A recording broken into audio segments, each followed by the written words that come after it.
Right now on Tech Radio, when CEOs collide. Hi, I'm Artemis. I am a computer-generated AI voice, and you're listening to Tech Radio. Bring you the latest in tech from Ireland and the world every week. This is Tech Radio. Welcome to episode 1100. This week we're looking back on the top 7 stories of the week, including a possible ban on social media for young people in the UK, ChatGPT looks to make some easy money, and the Twitter spat we didn't know we wanted. Later we'll be taking a trip to Kerry to meet with RDI Hub CEO Fergal Brosnan. This is Tech Radio with Dusty Rhodes and Niall Kitson. I'm Niall Kitson, and joining us this week in the studio is columnist Jason Walsh. Hi, Jason. Hi, Niall. Thanks for having me on.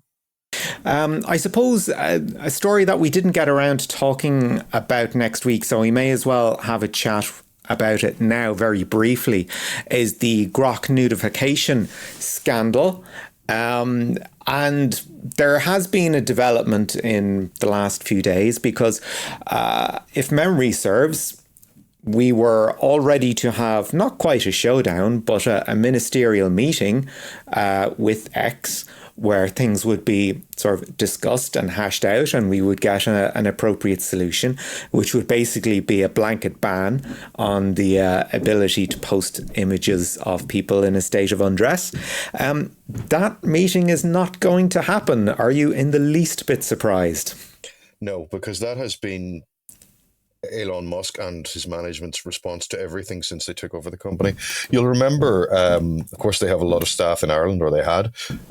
They didn't engage with the redundancy process the way we would expect companies in Ireland to do under Irish law. So this is just kind of par for the course. What's more shocking, or what perhaps makes this shocking, is when the scandal first erupted, Musk was tweeting or Xing, I don't know what he calls it, posting laughing face emojis, which just, meant that right at the top of this company, people are just not taking the issue seriously at all, which is genuinely shocking. I mean, even if you think that people were, getting obsessed with Elon Musk's dark side, that is genuinely a very strange set behavior for the leader of a company that has such enormous influence.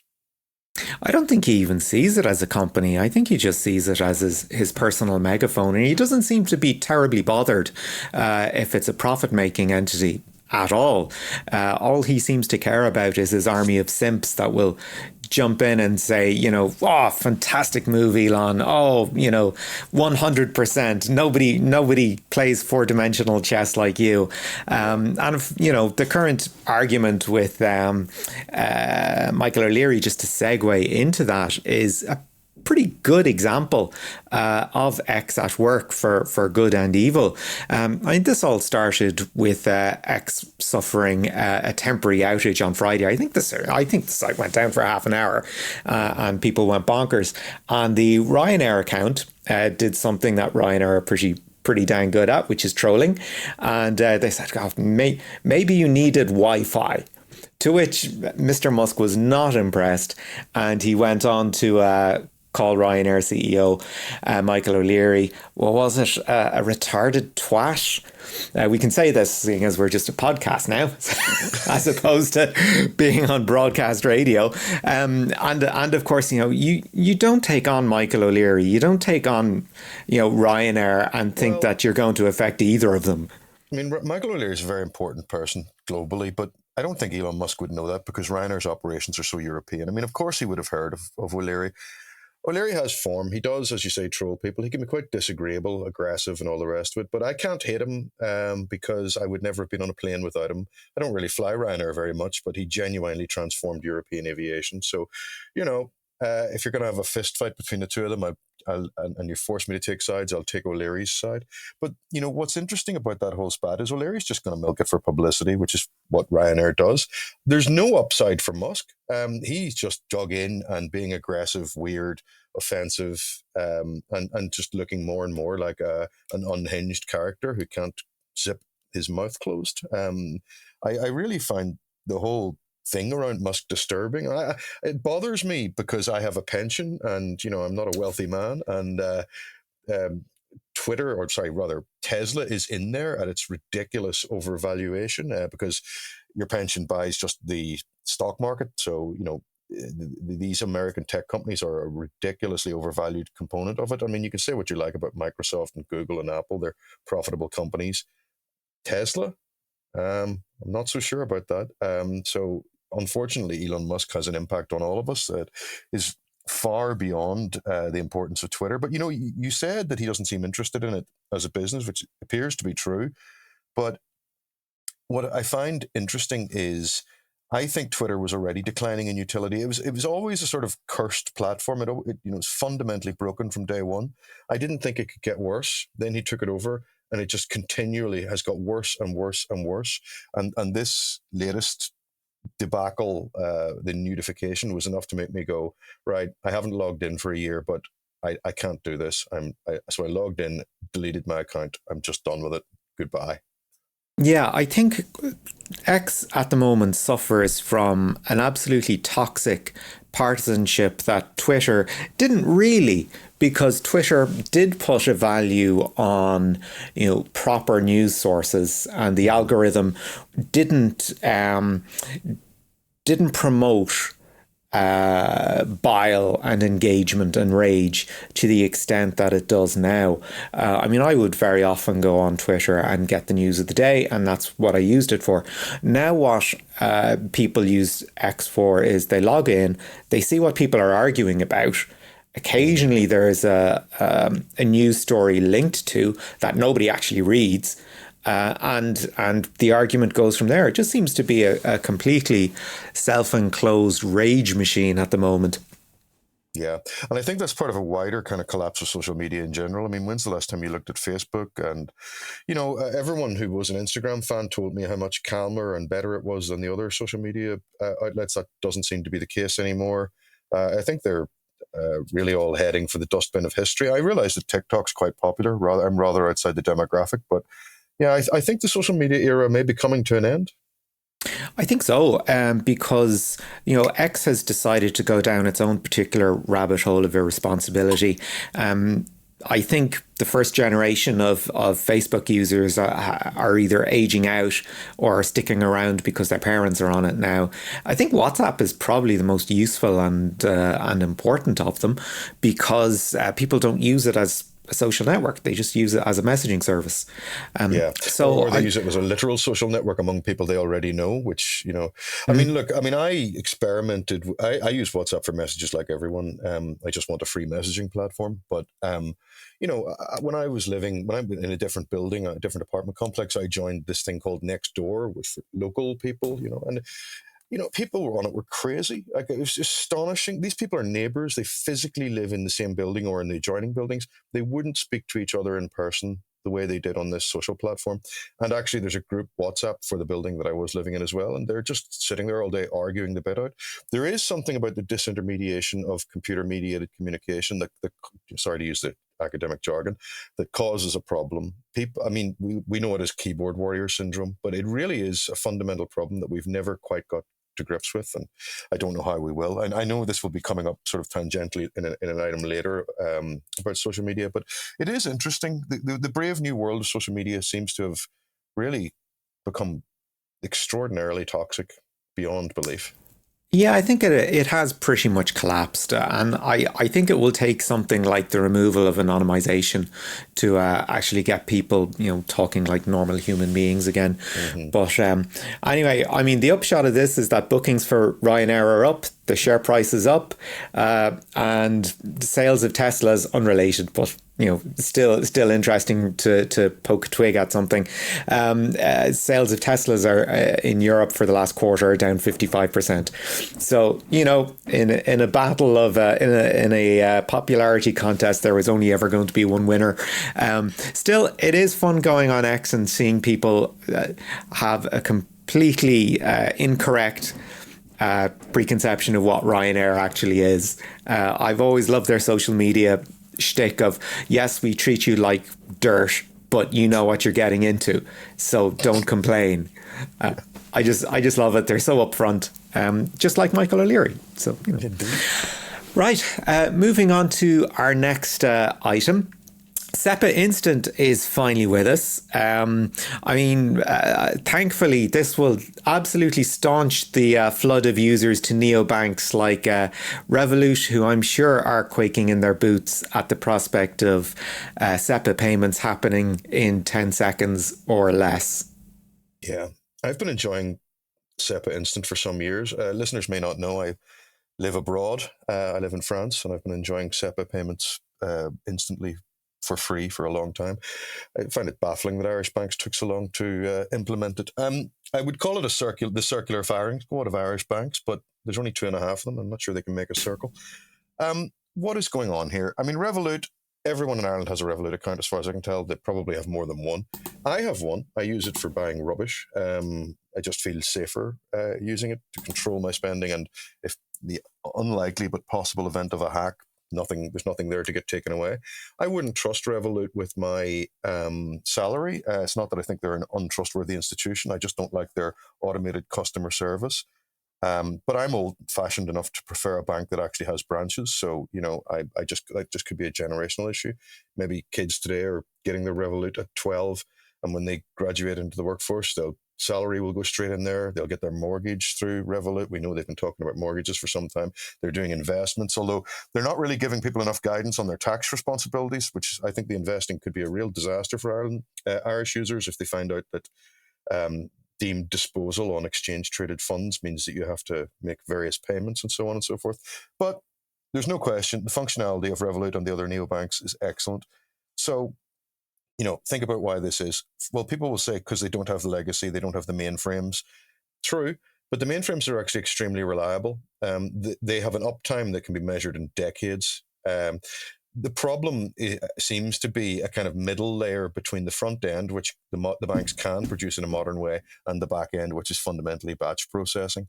They seem to have bridged this gap now, so presumably things are going to improve. But I do hear things from people, not really about consumer banking, but I've heard from people who have business accounts that the online banking experience with the two main Irish banks is still what they call subpar. So, given the challenge from neobanks and EU banks in general, which are now able to open accounts in Ireland with Irish customers if they could be bothered doing it, I do find it a bit strange. Is it just inertia? Do they feel like they've got a kind of captive, not audience, but a captive market? Maybe they do, but they won't in 10 years if they don't really shape up. I don't know. Now, what do you think? I think the neobanks are kind of suffering from a little bit of feature creep. It's kind of, we can do things, we can, set up vaults, we can do Bitcoin, we can do XYZ, we can do investment advice. They will be able to do mortgages. But there isn't that legacy expertise there. So whatever they're doing, they're going to do it in a different way, which means it's going to be a move fast, break things. Possibly it'll work. If it doesn't, well, it's an engineering problem as much as it's a regulatory problem.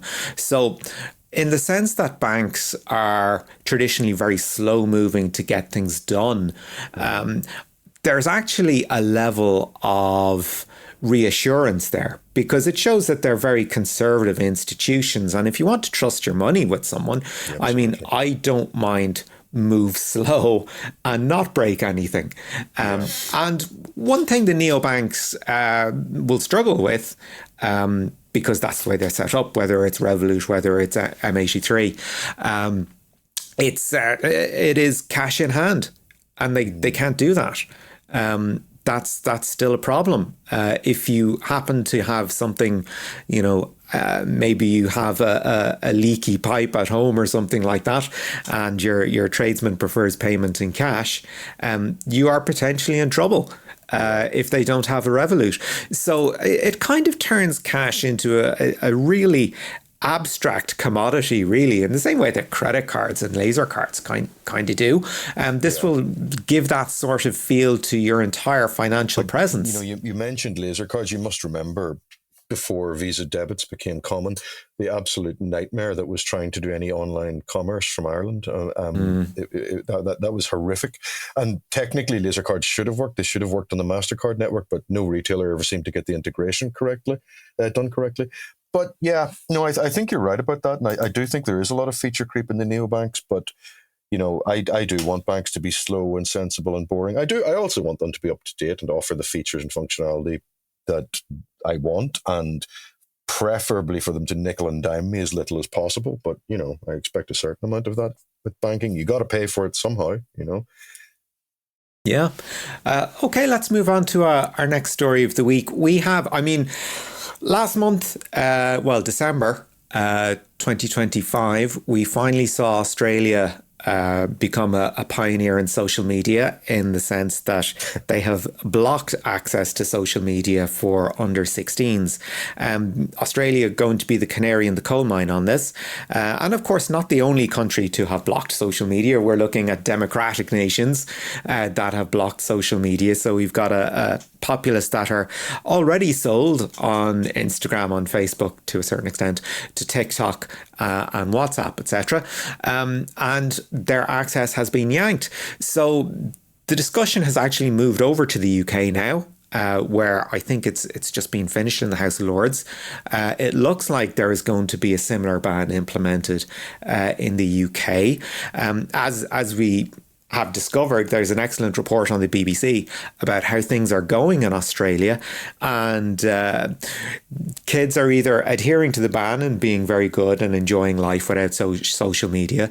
They're creating accounts telling the world that they are actually of age, or they're acting exactly as moody teenagers should, only their parents are actually noticing.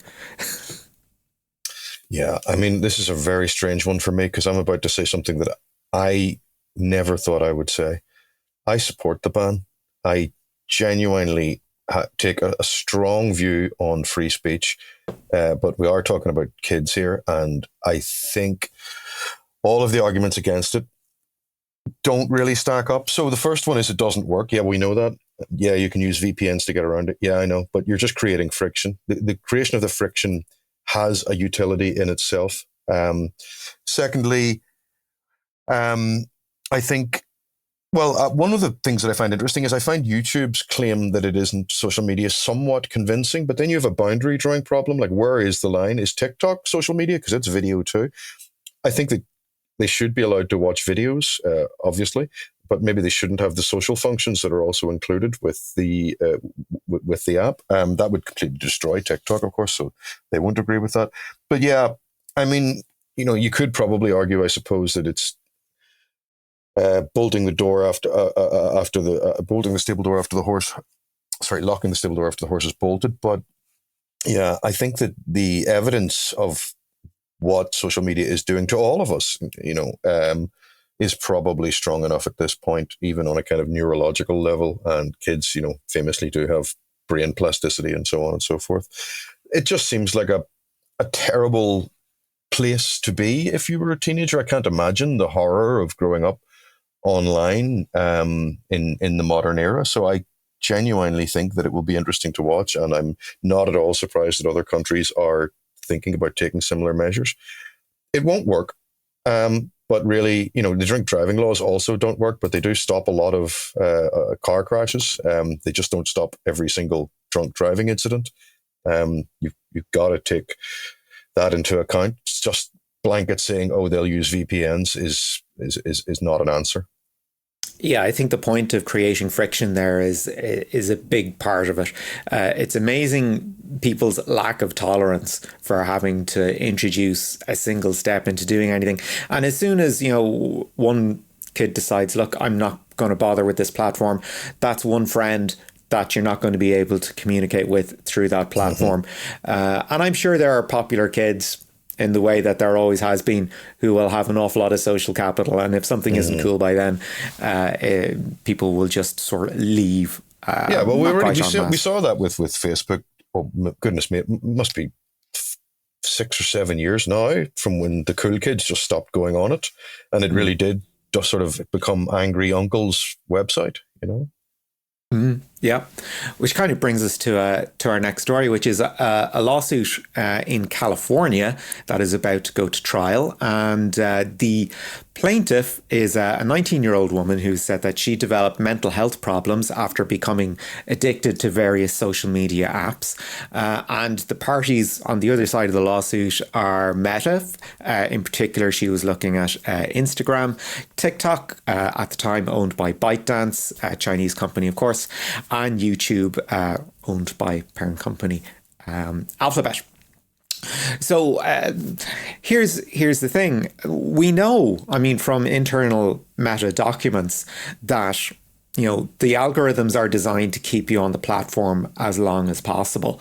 And they know that these can lead to mental health problems for certain people.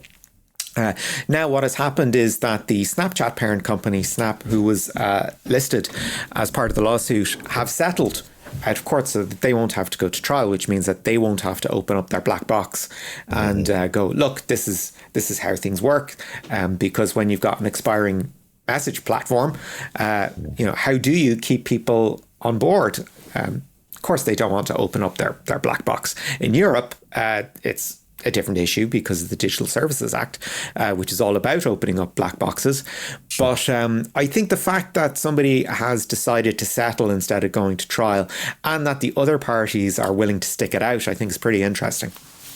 Yeah, I mean, the settling is actually less surprising than the sticking it out. I mean, you've put your finger on it there. They do not want their algorithm being exposed to the court, and people understanding exactly how it works. I'm going to sound like I'm performing a volte-face here, but I'm not. I mean, I just think we do have to have personal responsibility on some level. Yes, these companies are exploitative. Yes, we should all get off their platforms. They're horrible. I really cannot stress how much I dislike these companies. But you are an adult. You are responsible for yourself, and you have to take some responsibility for your life. So I find this all a bit strange. I don't think that social media causes mental illness. I think that causality is questionable. Without getting all R.D. Laing or Thomas Saz about it, about, you know, the meaning of mental health, I'm just on a banal level, I'm saying you can walk away. I actually think there's more personally, I find there's more mental aggravation with kind of some of the kind of office software that we're now being forced to use, like Microsoft Teams, to be honest, because in a sense you can't avoid that because it's absolutely mandatory now for your job. The other company sticking it out, though, I mean, that is interesting given what you said and what is very likely true about the algorithm. I mean, are they going to have to fess up? Is that going to become a matter of public record? And would that mean losing competitive advantage? That's kind of interesting. Yeah, I think that's certainly a point. I mean, it is a big part of their intellectual property. You know, how does this work? How do we keep people on site long so they're exposed to ads for as long as possible? Yeah, I'm just going to have to kick back and you know, get some popcorn on this. I mean, the main defense seems to be Section 230, which is it sounds like a Star Trek operation of some description, as Section 31 actually, but yeah, Section 230 of the Communications Decency Act, which was passed in the 1990s for a very different time, which basically says that platforms are not responsible for the speech of their users. That's how it's. Which it was a law passed in a very different time. The sooner this thing gets struck down, the better. It won't be under the Trump administration anyway, because we know exactly where his loyalties lie. They're probably still donating to the Republican Party, or indeed to maybe they're buying meme coins. Yeah. Although I know the value of Trump coin has gone down 90%, but maybe there's a plan there to inflate the value again. I think the profit has been taken from the Trump coin and the Melania coin.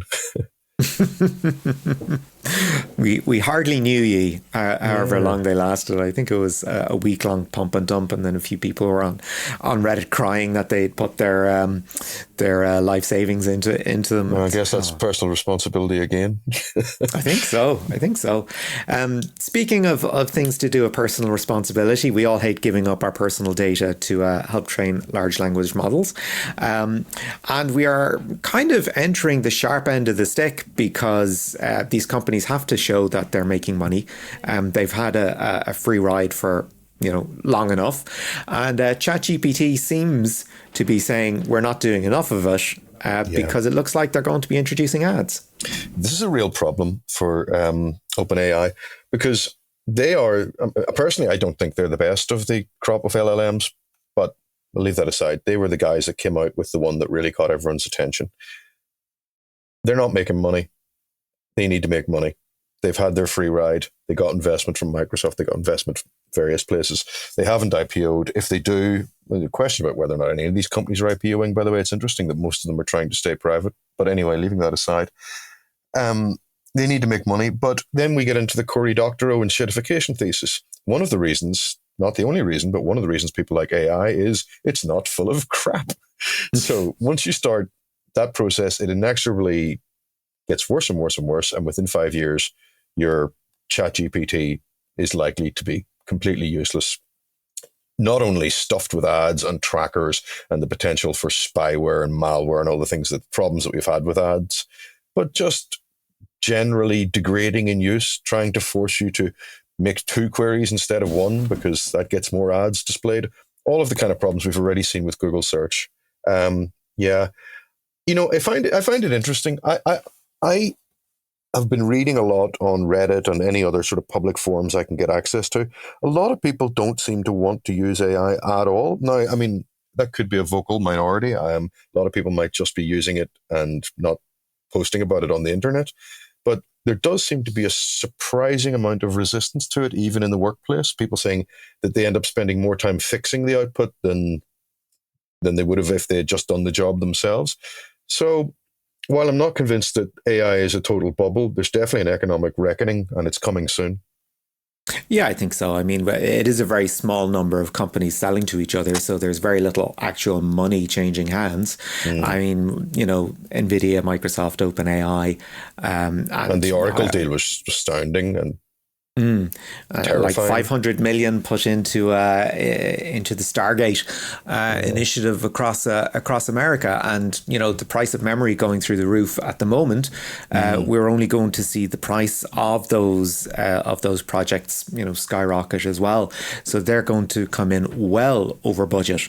And one of Elon Musk's main criticism of Stargate, and I actually agree with him on this, is that the returns aren't there. The money isn't there. It's all made up, and I think he's actually right on that.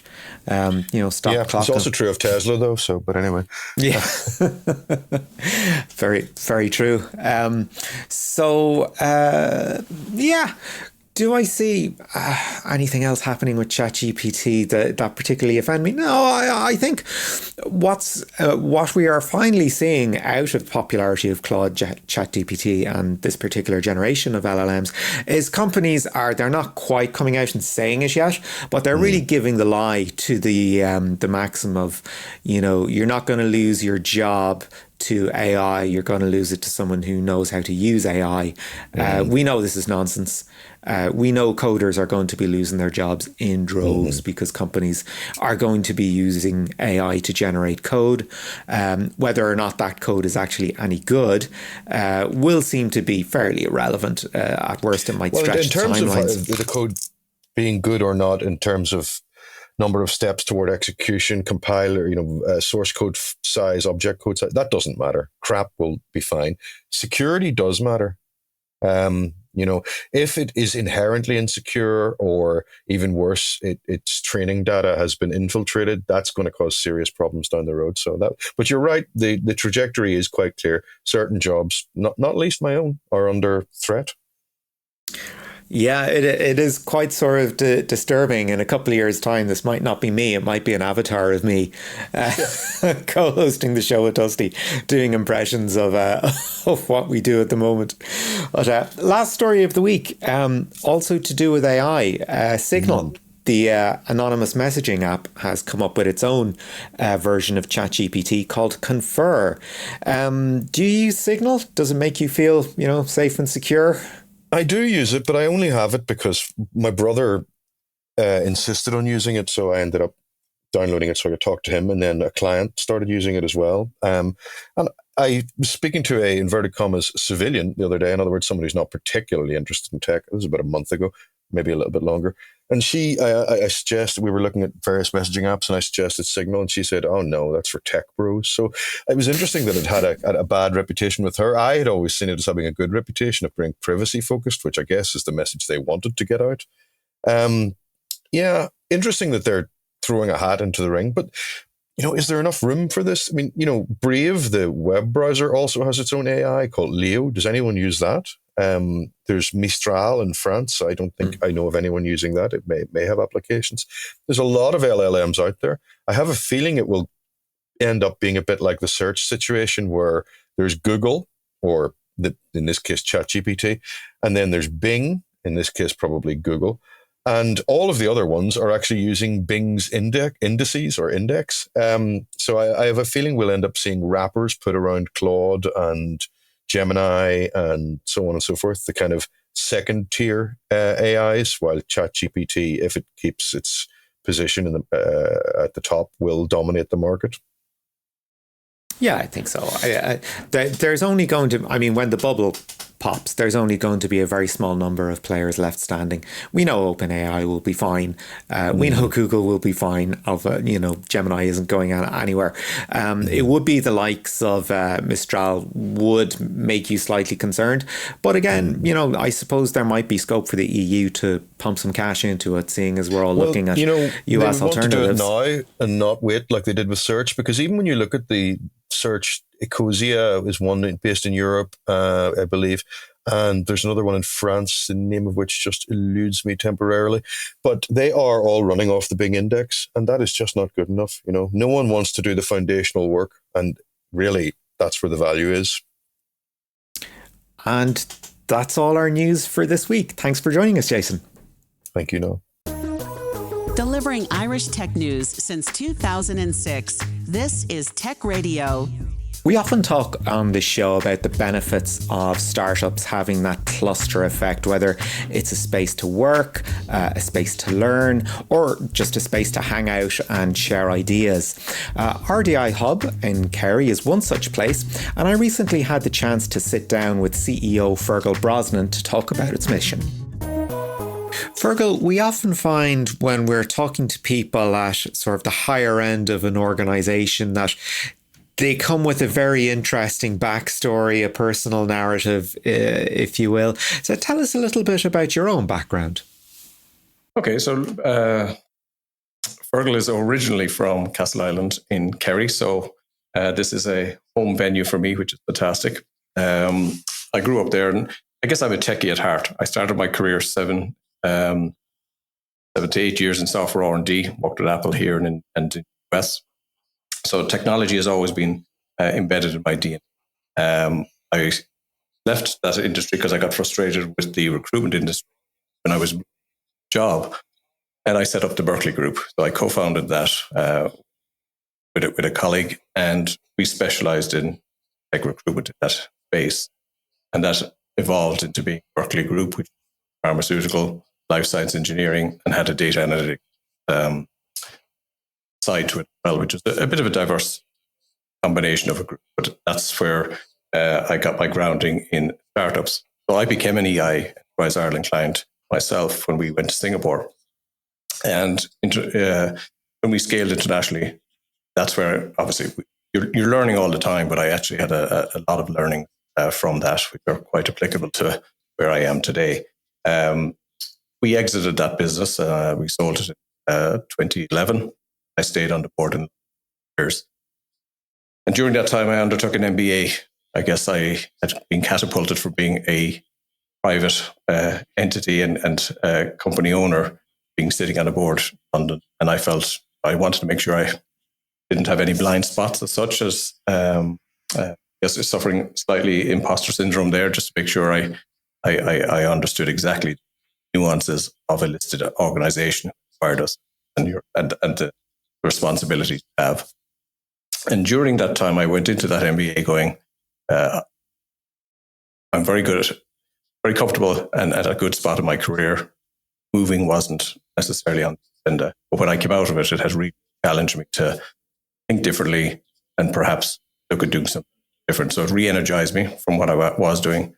And that's where the opportunity came to join Bank of Ireland, where they were looking for come from outside banking industry. Obviously, at that time, they were looking to improve and understand better what the demands of the banking sector might be from an external perspective. So I joined the bank and I ended up head of strategy development there for almost 9 years. And then during that period, I had another degree in financial services and last year finished a program in Oxford on AI as well. So that's my background. I guess I've been a founder. I have a technology side of it. I also have worked at large-scale enterprises, and I appreciate, I guess, a lot of nuances that any entrepreneur or scaling business has. So that must have been a very interesting culture shift, moving from one kind of organization to another. Very often large organizations are criticized for inertia or the amount of time it takes to actually make a decision. Did you find that to be particularly problematic coming from that startup founder background into an established organization? Yeah, it is a common thing that you hear. Now, I would say that the intent is always is correct, even in a large institution like Bank of Ireland. However, you have to remember that 9,500 employees, so making a decision on the fly, like you could do in a startup, and you can pivot very quickly, is slightly different in a large organization. And similarly, it's a highly regulated environment.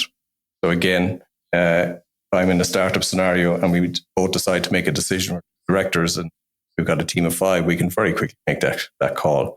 But in a regulatory perspective, I guess when I might have had a similar point to how you posed your question, joining, having been in there, I understand why it takes time. And people call it bureaucracy or whatever, but I think they're trying to do the right thing. And I think we all know what the impact of a bad decision or a wrong implementation at the scale of something like a pillar bank can be. So I think taking your time is always good in those scenarios.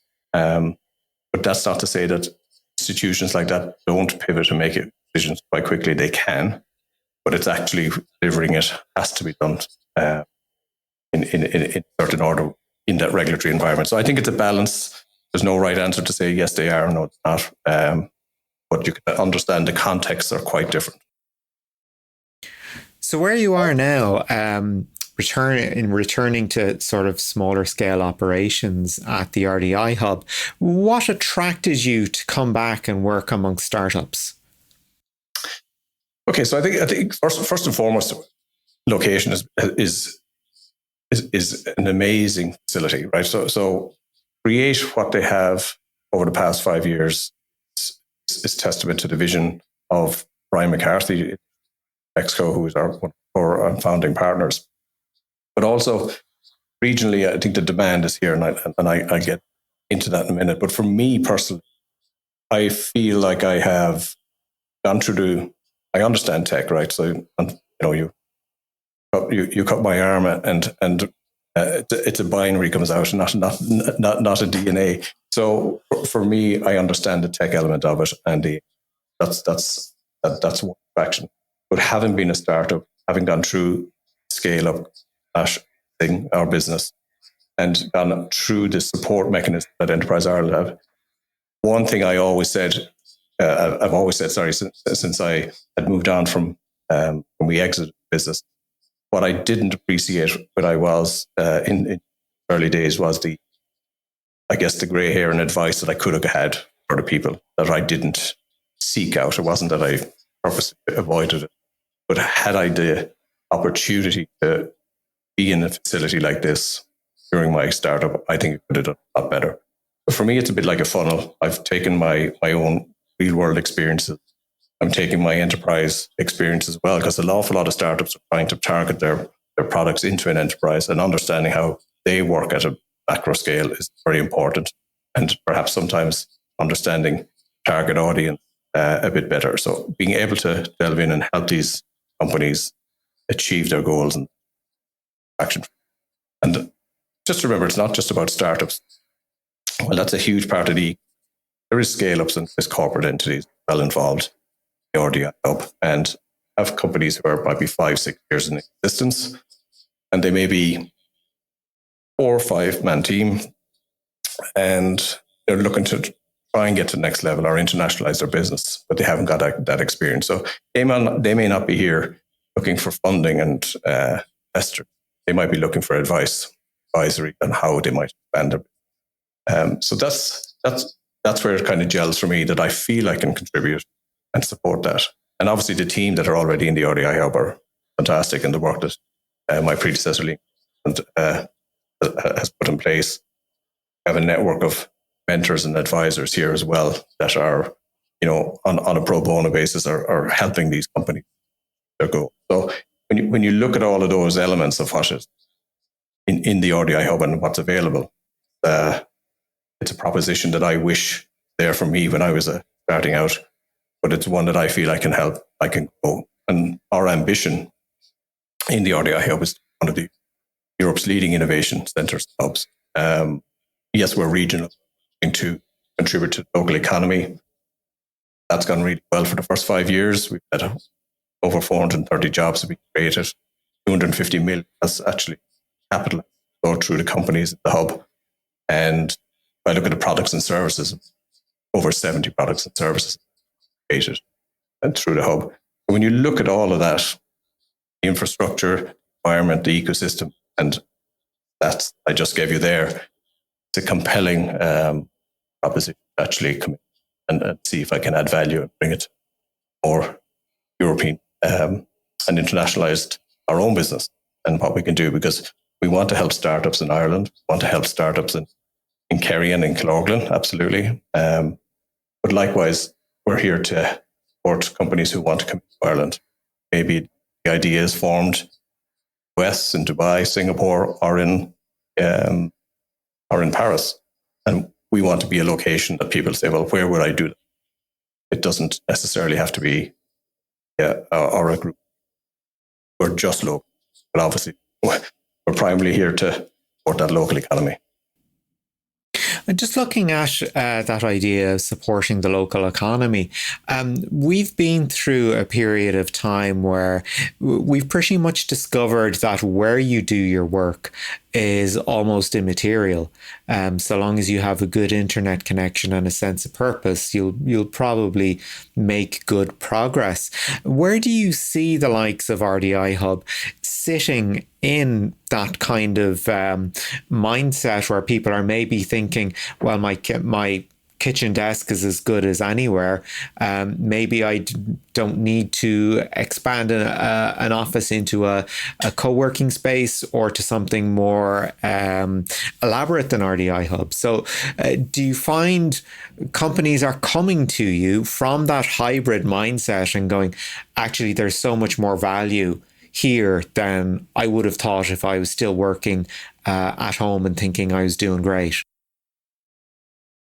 I think, post-COVID and hybrid working, I think everybody embraces that, first of all. You and I are doing a conversation. I'm sitting in our media lab here, RDI Hub, where many people come in podcasts, and it's a facility that you could do from home, right? But it is here.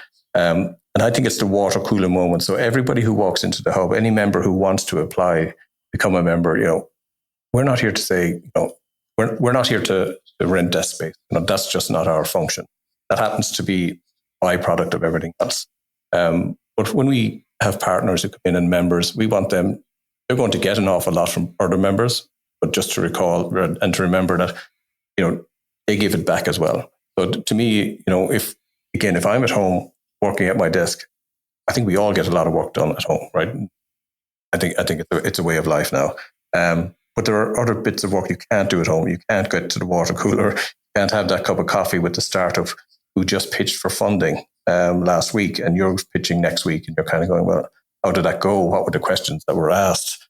And where members can actually collaborate and learn from each other, that's the critical environment that we've created here.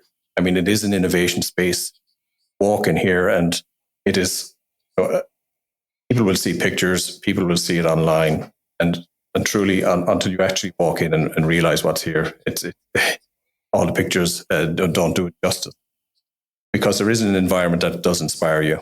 We have an event center where people collaborate and they do workshops, and they can be corporates come in here for 2-day off-sites, and they actually get away from the office. They're not going to a hotel conference room where they're just around the table. This is actually facilitating critical thinking space that is away from work. So we have everything from the very large corporate startups. But going back to the core of what you're saying is it's the environment that you're in, and it's the experiences that you're learning of others that perhaps you're going to go through yourself. And I think that's where it makes a big difference, and that's where the collaboration comes in. And I think we've probably all lost a bit of that during the nature of remote working. Personally, I feel when I'm in the office, I'm more energized, and I feel I can contribute a bit more. And those moments of walking past the desk, I'm in here the role a month.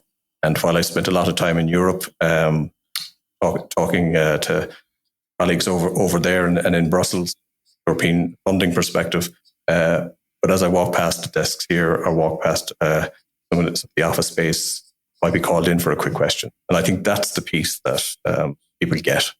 And absolutely, we have a mix of people working remotely some days and in other days.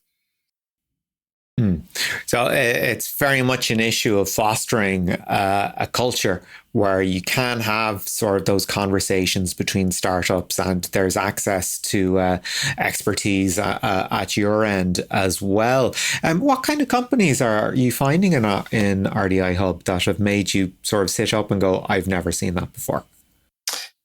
Yeah, so I think it's very hard to find a company these days that perhaps doesn't have some form of replication in sector wise. But if I look at what great success stories here, so from a sector perspective, fintech is going to be one of the ones that would stand out, because you think of the ecosystem that has created this. We have a partner who has invested and established RDI Hub Mexico, a company that does 34 billion in payments. And our space is individual, where we have our own building is split in two. We have 21,000 square feet, and Fexco are on the other side of that wall. Having a partner of that, if this building was hanging off the side of, Google or in any other places, there would be queues out the door to be able to tap into the institute knowledge that they can bring. On the fintech side, I think one of the great success stories out of here is a company called Taximo. And again, founded in Killorglin and came into the hub. And they had a very large acquisition in the mid figures a number of years ago, and became part of Vertex. Now they're still here and they're still based here. So while they started up here in the environment, they've done well in exit. Vertex still have 12 people here practically every day, and they have other offices. But it's a company. So if I look at that, that's just on the fintech side of it. If I looked at the sustainability, we have a mix of people in this space doing new things. We actually have some investment funds here, and we have people who invest in sustainability and offshore wind and forests. And again, it's when you look at firms like that, you're kind of saying, okay, so they're actually getting into it. We had a company, Axiota, were recently acquired. They were working on the bio side of creating for animal health. And when you look at from a steroid perspective, and you're looking at what they were creating for animal health, and that was on bio side, things. But again, on the sustainability of not having to give antibiotics to cattle that weren't necessarily there. So again, you've got companies in that space. And then on the other side of it, of the fence, we have on sustainability, you've got companies like Green Scout Marine, we've got SiteCert, and again, they're just using more sustainable models in the construction space. So you have a mix of environment, of sectors covered here. And there are a lot of other companies, like right now, have 35 individual companies here of varying sizes. And if you think of that, go back to your question about should I just work at home, be able to tap into all of those people is you. But I definitely think, given our base here, travel tech, tourism side, given our regional strengths, is another key that we're working on as well with some new companies that are in formation. So there's a lot of areas that we're touching on. But like every business, you say, well, what are we good at? Regionally, what are we good at? And an interesting thing from my travels in Brussels, actually this week, European Commission were discussing the regionalization. And again, their focus is very much on the region, and funding that's going to be down the line is going to be their S3 strategy, smart speciality strategy, which is base-based funding, top-down, saying, we're going to give funding to Ireland, maybe. It is about the region and of making it sustainable to stay where you are, or actually set up in the region. But one interesting statistic that came up is on patents and where they're registered. So in all EU states except Ireland, what you might have expected is that the vast majority have been registered in an urban area, so in the city, companies there. Ireland is the only EU country where the rural location patents actually outpaces the urban. So that shows us that at a regional level, huge demand for our people innovating, for our enterprises, that given the opportunity and the facility that are there, that they will end up using. And that was Fergal Brosnan from RDI Hub. And if you want to know more, you can visit the website rdihub.com. This is Tech Radio with Dusty Rhodes and Niall Kitson. That's it for our show this week. In the meantime, you might like to check out some other stories on techcentral.ie, including the big money being brought in by GDPR, what AI is doing to the price of memory, and researchers from the Tyndall Institute get into public transport. Again, you'll find all of those and an awful lot more at techcentral.ie. We're back again next Friday with a new show online. Remember, share our podcast with a friend. Just tell them to look up Tech Radio Ireland on Apple, Spotify or YouTube. Until next time, from myself, Niall Kitson, and Jason Walsh, thanks very much. Remember, you can get the latest Irish tech news with hourly updates, daily newsletters, and more at our website, techcentral.ie. Share the knowledge and invite a friend to listen. Search Apple, Spotify, or YouTube for Tech Radio Ireland. Tech Radio is produced by dustpod.io for techcentral.ie. From me, Artemis, live long and prosper.